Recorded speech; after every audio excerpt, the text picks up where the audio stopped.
तो दोस्तों, देश का जो माहौल है और नई पीढ़ी की देश के मुद्दों को लेकर जो सोच है, उसमें द केरला स्टोरी फिल्म देखने के बाद चर्चा का विषय जरूर बनेगी। ये अलग बात है कि देखने वाला जिस तरह के रुझान वाला होगा उसी तरफ से सोचेगा। कश्मीर फाइल्स फिल्म में बतौर कहानी या डायरेक्शन ऐसा कुछ नहीं था कि उसे फिल्मी दुनिया की बड़ी फिल्मों में रखा जा सके। अगर थी तो केवल हिम्मत, जो अब से पहले किसी फिल्मी हस्ती में नहीं होती थी कि वो कश्मीर का वह सच दिखा सके जिसके कारण कश्मीर घाटी हिंदू विहीन हो गई। तो उतनी हिम्मत की जरूरत थी द केरला स्टोरी को बनाने में, जिसे सुदीप्तो सेन ने कर दिखाया है। तो दोस्तों, आज हम एक्सप्लेन करने वाले हैं द केरला स्टोरी मूवी को। तो वीडियो को शुरू करते हैं, और अगर वीडियो अच्छा लगे तो वीडियो को लाइक जरूर कीजिएगा, और इसी तरह के वीडियोस पाने के लिए आप हमारे चैनल को भी सब्सक्राइब कीजिएगा, ताकि आपको इसी तरह के लेटेस्ट और फ्रेश कंटेंट मिलते रहे। तो फिल्म की कहानी शुरू होती है जांच अफसरों से घिरी फातिमा और शालिनी उन्नीकृष्णन से, जो अपने दर्दनाक अतीत की दास्तां बयां करते हुए कहती है कि मैंने IAS कब ज्वाइन किया ये जानने के लिए ये जानना जरूरी है कि कैसे और क्यों ज्वाइन किया। हालांकि यहाँ के जो ऑफिसर्स होते हैं वो फातिमा और शालिनी उन्नीकृष्णन की बातों से बिल्कुल भी सेटिस्फाइड नहीं थे,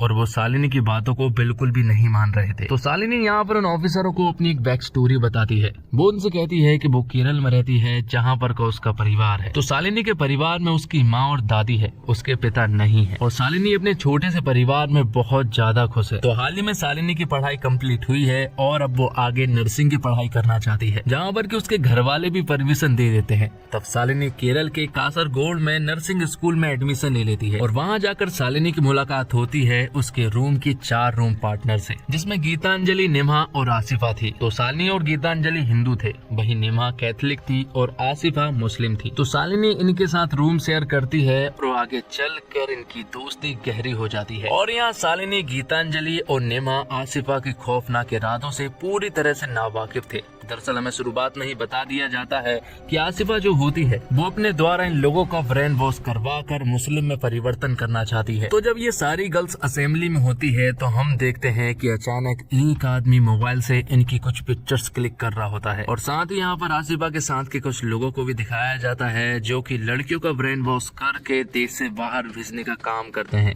उनकी एक बहुत बड़ी गैंग है। अब आसिफा इन सभी लोगों को खाना खिलाने के लिए ले जाती है, जहाँ पर कि जब ये खाना शुरू करने ही वाले थे कि तभी आसिफा और निम्हा प्रे करने लगती है, जिसे देखकर शालिनी उनसे पूछती है। तो यहाँ पर आसिफा उन्हें बताती है कि जब हम खाना खाना शुरू करते हैं तो सबसे पहले हम अल्लाह से प्रे करते हैं। यहाँ पर आसिफा सिर्फ और सिर्फ उनसे अल्लाह की बातें किया करती है, और किसी गॉड में ना मानने को कहती है। आसिफा उनसे यहाँ तक कह देती है कि हिंदू रिलीजन के जो गॉड्स होते हैं वो उन्हें ठीक से प्रोटेक्ट नहीं कर पाते हैं, क्योंकि जो गॉड खुद को प्रोटेक्ट नहीं कर सकते वो अपने बच्चों को कैसे प्रोटेक्ट करेंगे, इसलिए तुम्हें भी अल्लाह में मानना चाहिए। तो ये तीनों लड़कियों के घर हॉस्टल से बहुत दूर थे, लेकिन आसिफा का घर उसके हॉस्टल से बहुत नजदीक था, इसलिए आसिफा उनसे कहती है कि उन्हें अपने घर भी जाने की जरूरत नहीं है, तुम्हें मेरे ही घर आ जाना चाहिए, क्योंकि मेरा घर भी तुम्हें अपनी फैमिली की याद जरूर दिलाएगा। असल में आसिफा के पास अपने रूममेट्स को अपने परिवार और धर्म से दूर ले जाकर और इस्लाम में परिवर्तन करने का एक गुप्त एजेंडा है। इसके लिए वो अपने 2 नकली भाइयों का भी सहारा लेती है, जिनके नाम रमीज और अब्दुल होता है। आसिफा यहाँ पर उन दोनों को रमीज और अब्दुल से मिलवाती है, और यहाँ पर उनसे दोस्ती करवाने के बाद उन्हें घर तक खींच लाती है, जहाँ पर कि वो अपने परिवार वालों से भी मिलवाती है। और साथ ही आसिफा अब्दुल और रमीज के साथ मिलकर ऐसा जाल बिछाती है कि लड़कियां कट्टरपंथी बन जाती है। जाने अनजाने में उनका ब्रेन वॉश हो रहा था,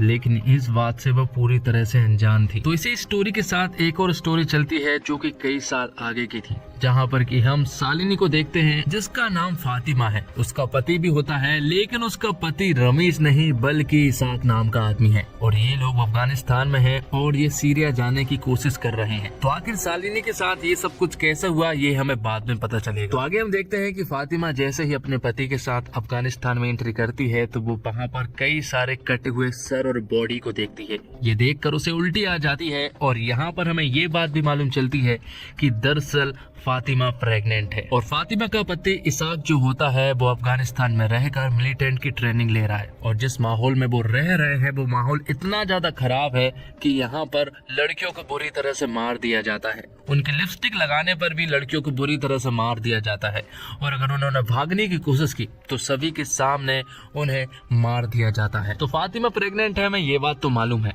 और साथ ही फातिमा और इसाक पति पत्नी है ये भी मालूम है। और यहाँ हमें ये बात भी मालूम चल जाती है कि फातिमा के पेट में जो बच्चा है वो इसाक का नहीं है बल्कि किसी और का है। इसाक को मालूम है कि फातिमा प्रेग्नेंट है, इसके बावजूद वो उसके साथ जबरदस्ती करता है और उसका रेप करने की कोशिश करता है। ये सारी बात फातिमा प्रेजेंट में अपने कुछ ऑफिसरों को बता रही होती है, जिसके बाद कहानी फिर से फ्लैशबैक में पहुंच जाती है और आसिफा उन सभी लड़कियों को अपने रिलीजन की सारी चीजें सिखाने लगती है। और आसिफा के जो बॉस होते हैं वो आसिफा को चिल्लाते भी है क्योंकि बहुत दिन हो गए थे और अभी तक वो तीनों लड़कियां उनके रिलीजन में कन्वर्ट नहीं हुई थी। तब आसिफा एक प्लान बनाती है और जब तीनों लड़कियां एक मॉल में गई थी तो वहाँ पर आसिफा कुछ लड़कों को फीस देती है और वो लड़के इन तीनों लड़कियों के साथ बदतमीजी करने लगते हैं और उनके बीच में फाइट भी हो जाती है, जिसमें कि ये सारे लड़के उन लड़कियों के कपड़े फाड़ने लगते हैं और मॉल में जितने भी लोग खड़े होते हैं वो बस चुपचाप देख रहे होते हैं। जिसके बाद ये तीनों लड़कियां रोते हुए घर पहुंचती है, जहां पर कि आसिफा उन्हें समझा रही होती है कि ये होना ही था क्योंकि तुमने हिजाब नहीं पहना था। कभी सुना है कि हिजाब वाली लड़कियों के साथ किन्हीं लड़कों ने बदतमीजी की हो? तो आसिफा की बातों से वो तीनों लड़कियां पिघल जाती है और अपने प्रोटेक्शन के खातिर हिजाब पहनना शुरू कर देती है। हिजाब पहनने के बाद उन तीनों लड़कियों को सेफ फील तो हो रहा था, लेकिन आसिफा की प्लानिंग कुछ और ही थी। वो यहाँ पर उनको ऐसी ऐसी बातें बताती है कि उनका ब्रेन वॉश होना एकदम तय था। तो अब ये लड़कियां भी इस्लाम में मानने लगी थी। वहीं दूसरी तरफ गीतांजलि और अब्दुल का प्यार गहरा होता जा रहा था। ऐसा आज तक उन लड़कियों को कभी भी फील नहीं हुआ था, इसलिए वो लड़के जो भी कहते हैं उन्हें वो बात माननी ही पड़ती है और वो साथ ही उनके साथ रात भी बिताने लगी थी। अब कुछ दिनों के बाद शालिनी और गीतांजलि अपने घर पहुंचती है और घर पहुंचते हैं सबसे पहले जब उनकी माँ उन्हें देखती है तो वो हैरान थी क्योंकि उन लोगों ने हिजाब पहना हुआ था और वो अपने परिवार वालों से ये भी कहकर आ जाती है कि उन्हें हिंदू धर्म में नहीं बल्कि इस्लाम के भगवान में मानना चाहिए। तो अब शालिनी और गीतांजलि जैसे ही वापस आते हैं तो यहाँ पर एक बहुत बड़ी प्रॉब्लम हो जाती है और वो प्रॉब्लम ये थी कि शालिनी प्रेग्नेंट हो गई थी, लेकिन रमीज इस बच्चे को एक्सेप्ट नहीं करना चाह रहा था क्योंकि दोनों के रिलीजन अलग है। तब यहाँ पर आसिफा उससे कहती है कि अगर शालिनी अपना धर्म चेंज कर ले तब तुम इससे शादी करके उसके बच्चे को एक्सेप्ट करोगे, जिस पर कि रमीज हाँ कर देता है। तब शालिनी अपना धर्म चेंज कर लेती है और उसके साथ साथ गीतांजलि भी अपना धर्म में परिवर्तन कर लेती है। तो धर्म के चेंज करने के बाद अब गीतांजलि और शालिनी की जिंदगी में प्रॉब्लम्स आना शुरू हो गई थी। गीतांजलि का जो बॉयफ्रेंड होता है अब्दुल, वो यहाँ पर गीतांजलि की कुछ न्यूड पिक्चर्स मांगता है और अब क्योंकि गीतांजलि अब्दुल से प्यार करती है इसलिए गीतांजलि को वो पिक्चर्स देनी ही पड़ती है। और इससे भी बड़ी प्रॉब्लम तो शालिनी के साथ थी क्योंकि रमीज उसे छोड़कर जा चुका था। ये वो बर्दाश्त नहीं कर पा रही थी, इसलिए वो आसिफा के पास जाती है और आसिफा उन्हें मौलाना के पास ले जाती है। मौलाना उन्हें बताते हैं कि रमीज जो है वो अपनी माँ के साथ किसी दूसरे देश में चला गया है और अब वो वहीं पर रहेगा, यहाँ पर नहीं आएगा। पर शालिनी घर वापस भी नहीं जा सकती है क्योंकि वो प्रेग्नेंट है और उस बच्चे को गिराना भी हराम होगा। तो मौलाना उससे कहते हैं कि वैसे ही तुमने बहुत पाप कर लिए है क्योंकि शादी से पहले प्रेग्नेंट होना ये बहुत बड़ा पाप होता है। मौलाना यहाँ पर इसाक नाम के आदमी के बारे में शालिनी को बताते हैं कि ये आदमी तुम्हारे लिए सबसे बेस्ट होगा और वो तुमसे शादी करेगा और तुम्हारे बच्चे को भी एक्सेप्ट करेगा और अल्लाह तुम्हारे पापों को माफ करे, इसलिए तुम्हें सीरिया जाकर एक बार अल्लाह के दरबार में अपने सर को झुकाना चाहिए। लेकिन अब क्योंकि शालिनी का ब्रेन वॉश पूरी तरह से हो चुका था इसलिए वो जो भी कह रहे थे वो उनकी सारी बातों को मान रही थी। वो इसाक से यहाँ पर शादी कर लेती है और फिर थोड़ी देर के बाद यहाँ पर हम देखते हैं कि ये बात कहीं ना कहीं शालिनी की माँ को पता चल गया था, इसलिए वो दौड़ती हुई यहाँ पर आती है और वो अपनी जब बेटी को देखती है तो वो हैरान थी क्योंकि उसकी शादी हो चुकी थी। और यहाँ पर मौलाना के जो लोग होते हैं वो शालिनी से उसकी माँ को नहीं मिलने देते हैं और शालिनी को अपने साथ ले जाने लगते हैं। यहाँ पर शालिनी से कहा गया था कि वो कोलंबो जा रहे हैं पहले तो हनीमून के लिए, जबकि वो लोग सीरिया जा रहे थे। शालिनी बैकग्राउंड में बता रही होती है कि पासपोर्ट वीजा ये लोग बहुत ही आसानी से कर लेते हैं और यहीं पर शालिनी का नाम चेंज होकर फातिमा रखा गया था। वो सारी प्रोसेस कर लेते हैं और वो पहले तो कोलंबो ही जाते हैं। यहाँ दूसरी तरफ गीतांजलि के पास अब्दुल कॉल करता है और अब्दुल भी गीतांजलि को अपने साथ सीरिया चलने को कहता है, लेकिन यहाँ पर गीतांजलि साफ मना कर देती है। वो उससे कहती है कि मैं अपने इंडिया को छोड़कर कहीं भी नहीं जाने वाली। तब यहाँ पर अब्दुल गीतांजलि को ब्लैकमेल करते हुए कहता है कि तुम्हारी जो न्यूड पिक्चर्स मेरे पास है, अगर तुम मेरे साथ नहीं चली तो वो उन पिक्चर्स को वायरल कर देगा। अब गीतांजलि को धीरे धीरे समझ आने लगा था कि कहीं ना कहीं लोगों ने हमको फंसाया है, इसलिए वो अब्दुल से साफ मना कर देती है कि वो उसके साथ कहीं भी नहीं जाने वाली, उसे जो करना है कर ले। जिसके बाद गीतांजलि सब कुछ छोड़ छाड़ के अपने घर वापस आ चुकी थी। उसके घर वालों ने भी उसे एक्सेप्ट कर लिया था। लेकिन अब मौलाना और अब्दुल के लोगों को गीतांजलि की जरूरत नहीं थी, क्योंकि वो उनकी बात नहीं मान रही थी। इसलिए अब्दुल उसकी सारी पिक्चर्स को वायरल कर देता है। अब गीतांजलि के पास कोई और रास्ता नहीं था, इसलिए उसे सुसाइड करना पड़ता है। अब आगे हम देखते हैं निमा को, जो कि शालिनी की कैथलिक दोस्त होती है। वो शालिनी के पास कॉल करती है और उस समय शालिनी कोलंबो में थी। निमा शालिनी के पास कॉल करके सब कुछ बता देती है कि हम लोग एक ट्रैप में फंस चुके हैं। जो हमारे साथ हुआ था वो सब एक प्लानिंग थी और आसिफा ने हमारे साथ एक खेल रचा था और हम उस खेल में फंस चुके हैं। और निमा यहाँ पर उसे गीतांजलि के बारे में भी बता देती है कि उसने सुसाइड कर लिया है। तो अब निमा उसे अपने बारे में बताती है। वो उससे कहती है कि आसिफा ने मुझे एक लड़के से मिलवाया था। वो लोग एक डिनर पे गए थे, जहाँ पर कि उस लड़के ने मेरी ड्रिंक में बेहोशी की दवा मिला दी थी, जिसके बाद वो मुझे अपने घर ले गया और वहाँ जाकर कई सारे लोगों ने मेरे साथ दुष्कर्म किया। अब ये सारी बातें सुनने के बाद शालिनी पूरी तरह से डर गई थी। हालांकि उसे इसाक के ऊपर अभी भी थोड़ा थोड़ा विश्वास तो था, लेकिन जिस माहौल में वो थे वो माहौल बहुत ही ज्यादा खराब था। वहाँ पर औरतों को बेरहमी से मारा जाता और उनके साथ दुष्कर्म किया जाता। यहाँ पर जितनी भी औरतें हैं वो इसी तरह लाई गई हैं। अब कुछ दिनों के बाद शालिनी को एक बच्चा होता है और वो इस बच्चे के बारे में सबसे पहले अपनी माँ को बताना चाहती थी। इसलिए वो किसी तरह से जुगाड़ करके अपनी माँ के पास मैसेज कर देती है, क्योंकि अगर वो कॉल करेंगे तो वो पकड़े जाएंगे। तो शालिनी यहाँ पर एक औरत की मदद लेती है और उसके मोबाइल फोन से वो अपनी माँ के पास मैसेज कर देती है। लेकिन जैसे ही वो वहाँ से बाहर निकलते हैं तो अचानक यहाँ पर कुछ लोग आते हैं और वो यहाँ पर उस औरत को मार देते हैं। अब यहाँ से किसी तरह से बच के शालिनी अपने घर पर पहुँचती है और कुछ दिनों के बाद यहाँ पर कुछ फिर से लोग आते हैं और वो यहाँ पर शालिनी को बताते हैं कि इसाक शहीद हो गया है। और तब वो शालिनी और उसके बच्चे को अपने साथ ले जाने लगते हैं। जहाँ पर शालिनी रुकी हुई थी वहाँ पर और भी कई सारे लोग मौजूद थे। यहाँ पर वो शालिनी के बच्चे को भी अलग कर देते हैं। वो शालिनी और शालिनी के साथ वाली औरतों को एक जगह से दूसरी जगह पर भेजते रहते हैं। और जब वो एक जगह पर पहुंचती है तो शालिनी को यहाँ पर मालूम चलता है कि दरअसल इसाक जिंदा है और उसने भी उसका बस यूज ही किया है। यहाँ प्रेजेंट में शालिनी अपने ऑफिसरों को बता रही होती है कि उनका जो ग्रुप था उनमें से हर रोज एक लड़की के साथ बुरी तरह से व्यवहार किया जाता था और उनके साथ रात भर दुष्कर्म किया जाता था।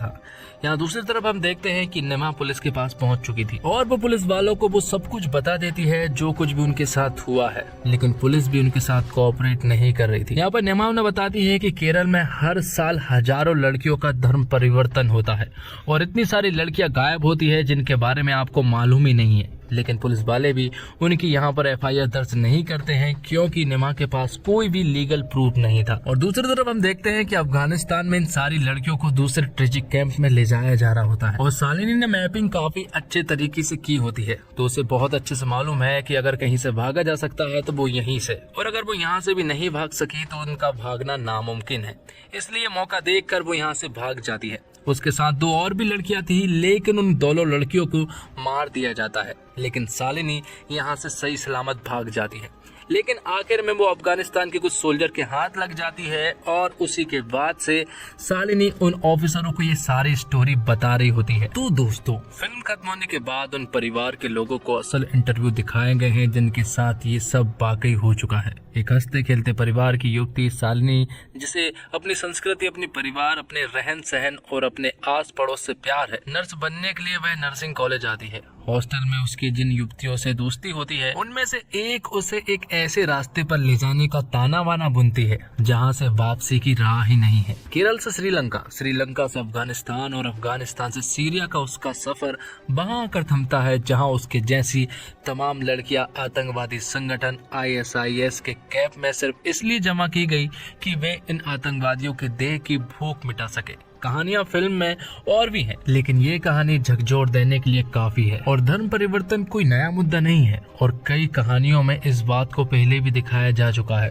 कभी धर्म में छुपे शोषण ने लोगों को धर्म परिवर्तन के लिए मजबूर किया है, तो कभी जबरन भी धर्म परिवर्तन की घटनाएं लगातार सामने आती रहती है। बीते कुछ वर्षों में प्यार के चलते मजबूर कर धर्म परिवर्तन के सैकड़ों मामले सामने आए हैं, जिसे लव जिहाद का नाम दिया गया है। लेकिन साल 2016 से 2018 में केरल में ऐसे हैरान करने वाले कई मामले सामने आए हैं जिनमें लड़कियों को किसी न किसी वजह से इस्लाम अपनाने के लिए मजबूर किया गया और उन्हें इस्लामिक स्टेट यानी ISIS के लिए तैयार किया गया। सुदीप्तो सेन की द केरला स्टोरी केरल में घटी ऐसी ही सच्ची घटना पर आधारित कहानी है और फिल्म में लड़कियों की कहानी सच्ची है, इसलिए उनकी पहचान छुपाकर उनके बयान भी दिखाए गए, वरना बहुतों को कई बातें इस मूवी की आसानी से हजम नहीं होगी। कैसे हिंदू और ईसाई धर्म के देवताओं की बुराई करके इस्लाम के अल्लाह की तारीफ की जाती, कैसे खौफ दिखाकर मासूम लड़कियों को डराया जाता, कैसे उन पर हमला करवा कर ये साबित किया जाता कि तुमने हिजाब नहीं पहना था इसलिए ऐसा हुआ,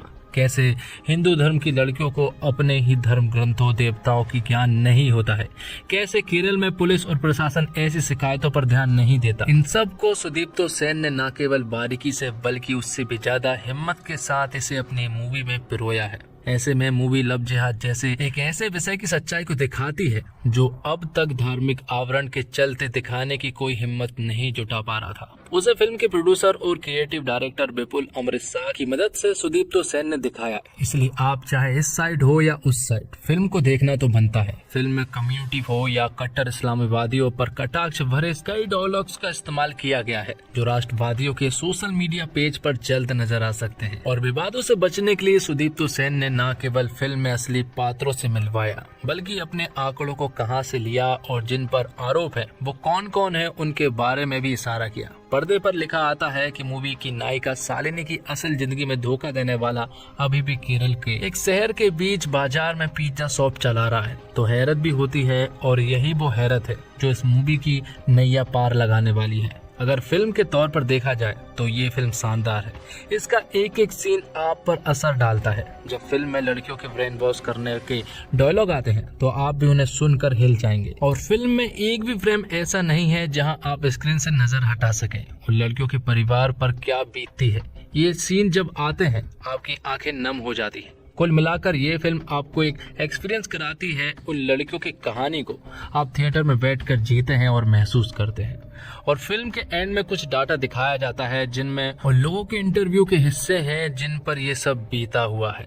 एक लड़की का चेहरा छिपाकर उसका वीडियो भी दिखाया जाता है, लेकिन डाटा कुछ ही लोगों का दिखाया जाता है और दावा 32,000 लड़कियों का है। इस दावे का असली सच तो अब मेकर्स ही बता सकते हैं। फिल्म में अदा शर्मा ने शालिनी उन्नीकृष्णन का किरदार निभाया है और उन्होंने बहुत ही शानदार एक्टिंग की है। आप भी उनके दर्द को अंदर तक महसूस करते हैं। और अदा शर्मा ने साउथ इंडियन एसेट को बहुत जबरदस्त तरीके से पकड़ा है। इसके अलावा बाकी किरदार ने भी फिल्म में शानदार काम किया है। इसके अलावा सुदीप्तो सेन का डायरेक्शन भी परफेक्ट है। उन्होंने केरल के कॉलेज और ISIS की दुनिया को इस तरह से क्रिएट किया है कि आपको यकीन हो जाता है कि ये वही दुनिया है, हर चीज असली लगती है। और साथ ही फिल्म को वीरेश और विशाख ज्योति ने म्यूजिक दिया है जो बेहतरीन है। फिल्म के गाने और बैकग्राउंड स्कोर कहानी को शानदार तरीके से आगे ले जाते हैं और गाने के बोल ऐसे हैं जो आपका दिल छू ले जाते हैं। और इसी के साथ ये एक्सप्लेनेशन यहीं पर खत्म होता है। उम्मीद करता हूँ दोस्तों आपको वीडियो पसंद आई होगी और वीडियो में टिप्पणी जरूर करें।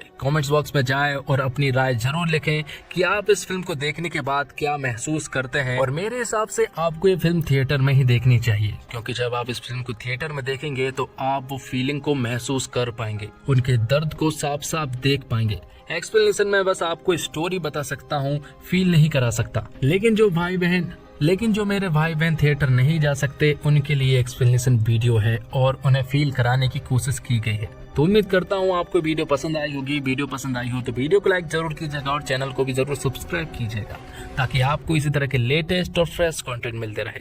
धन्यवाद। जय हिंद, जय भारत, जय श्री राम।